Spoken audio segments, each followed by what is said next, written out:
ગાંધીધામના DC 5 માં લાગેલી આગને ત્વરિત કાબૂમાં લેવાઈ। ગાંધીધામના DC 5 વિસ્તારમાં શુક્રવારે બપોરે ભયાનક આગ લાગતા વિસ્તારમાં ચિંતાનો માહોલ સર્જાયો હતો। આગે થોડા સમય માટે વિકરાળ સ્વરૂપ ધારણ કર્યું હતું, પરંતુ ફાયર બ્રિગેડ અને પોલીસ તંત્રની સમયસર કામગીરીના કારણે આગ પર કાબૂ મેળવી લેવાયો હતો। પર્યાવરણ વિકાસ ફાઉન્ડેશન કચ્છ જિલ્લાના મંત્રી ગિરિરાજસિંહ રાણાએ તાત્કાલિક 112 હેલ્પલાઇન નંબર પર જાણ કરી ફાયર બ્રિગેડ અને પોલીસને સ્થળ પર પહોંચાડવામાં મહત્વની ભૂમિકા ભજવી હતી। તેઓ આગ બુઝાવવાની કામગીરી દરમિયાન સ્થળ પર હાજર રહી રહીશોની સુરક્ષા માટે સતત કાર્યરત હતા।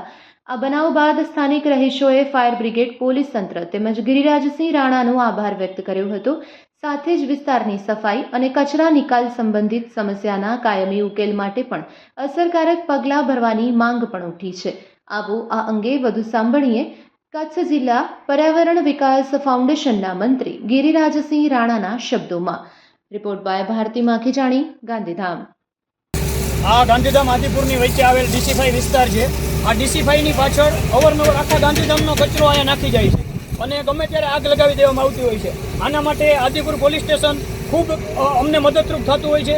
ગાંધીધામ ફાયર બ્રિગેડ પણ મદદરૂપ થતું હોય છે। પણ શું હું એવું કહેવા માંગુ છું કે જેને ઠેકો આપેલો છે કચરાનો, એને ગમે ત્યાં કચરો ગાંધીધામમાં નાખી દેવાનો? કંઈ ગાંધીધામમાં સિસ્ટમ જેવું છે જ નહીં। આ ગાંધીધામનો કોઈ ધણી જ નથી। આ ગાંધીધામમાં આવું ઘણા વર્ષોથી ચાલ્યું આવ્યું છે અને ગાંધીધામ મહાનગરપાલિકા થયું તોય છતાંય એવું નથી લાગતું કે કંઈ સિસ્ટમની અંદર સુધારો આવ્યો હોય। હું પોતે પર્યાવરણ વિકાસ ફાઉન્ડેશન કચ્છ જિલ્લા મંત્રી ગિરિરાજસિંહ રાણા, હું ગાંધીધામની જનતાને અને મહાનગરપાલિકાને પૂછવા માંગુ છું કે શું તમે આવી તાનાશાહી ક્યાં સુધી ચલાવશો? આ ગાંધીધામની જનતાને આવું જ શોષણ કરવાનું છે?